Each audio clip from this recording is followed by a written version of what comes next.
Michael Jackson 150 साल जीना चाहता था। किसी के साथ हाथ मिलाने से पहले दस्ताने पहनता था, लोगों के बीच में जाने से पहले मुंह पर मास्क लगाता था। उसकी देखरेख करने के लिए उसने अपने घर पर लगभग 12 डॉक्टर नियुक्त किए हुए थे, जो उसके सर के बाल से लेकर पांव के नाखून तक की जांच दिन प्रतिदिन किया करते थे। उसका खाना लेबोरेटरी में चेक होने के बाद उसे खिलाया जाता था। उसको व्यायाम कराने के लिए 15 लोगों को रखा हुआ था।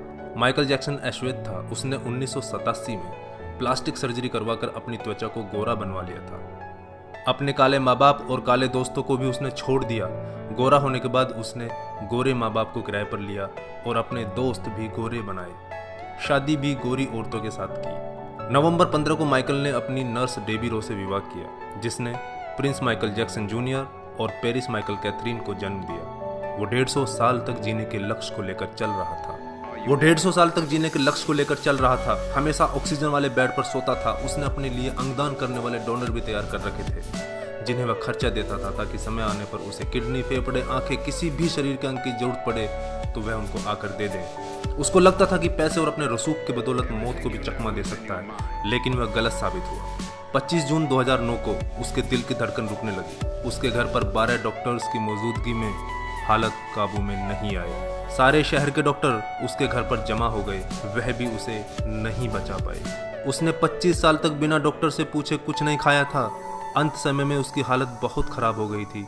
50 साल तक आते आते वह पतन के करीब पहुंच गया था और जून 25, 2009 को वह इस दुनिया से चला गया। जिसने अपने लिए 150 साल जीने के इंतजाम कर रखे थे, उसका इंतजाम धरा का धरा रह गया दोस्तों।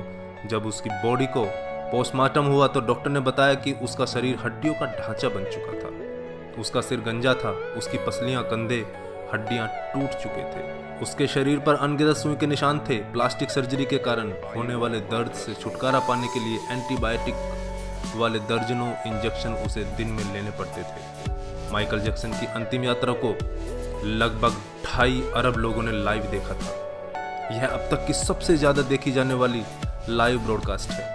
माइकल जैक्सन की मृत्यु के दिन यानी 25 जून 2009 को 3:15 पर विकिपीडिया, ट्विटर और इंस्टा मैसेंजर सभी क्रैश हो गए थे। उसकी मौत की खबर का पता चलते ही गूगल पर 8 लाख लोगों ने माइकल जैक्सन को सर्च किया। ज़्यादा सर्च होने के कारण गूगल पर सबसे बड़ा ट्रैफिक जाम हुआ था और गूगल क्रैश हो गया था। 2.5 घंटे तक गूगल काम नहीं कर पाया था। मौत को चकमा देने की सोच रखने वाले हमेशा मौत से चकमा खा जाते हैं दोस्तों। कुल मिलाकर सार यही है कि बनावटी दुनिया के बनावटी लोग कुदरती मौत की बजाय बनावटी मौत ही मरते हैं। क्यों करते हो गुरूर अपने 4 दिन के ठाठ पर? मुट्ठी भी खाली रहेगी जब पहुंचोगे घाट पर। क्या हम builders, interior designers, caterers, decorators के लिए कमा रहे हैं दोस्तों? हम बड़े बड़े कीमती मकानों और बेहद खर्चीली शादियों से किसे इंप्रेस करना चाहते हैं? क्या आपको याद है कि 2 दिन पहले किसी की शादी में आपने क्या खाया था? जीवन के प्रारंभिक वर्षों में क्यों हम पशुओं की तरह काम करते रहते हैं और काम में जुटे रहते हैं? कितनी पीढ़ियों के खान पान और लालन पालन की व्यवस्था हम करना चाहते हैं। हम में से अधिकांश लोगों के 2 बच्चे हैं, बहुत का तो सिर्फ एक ही बच्चा है। हमारी जरूरत कितनी है और हम कितना पाना चाहते हैं, इसके बारे में जरा सोचिए। क्या हमारी अगली पीढ़ी कमाने में सक्षम नहीं है जो हम उनके लिए ज़्यादा से ज़्यादा सेविंग कर देना चाहते हैं? क्या हम सप्ताह में 1.5 दिन अपने मित्रों, अपने परिवार और अपने लिए स्पेयर नहीं कर सकते?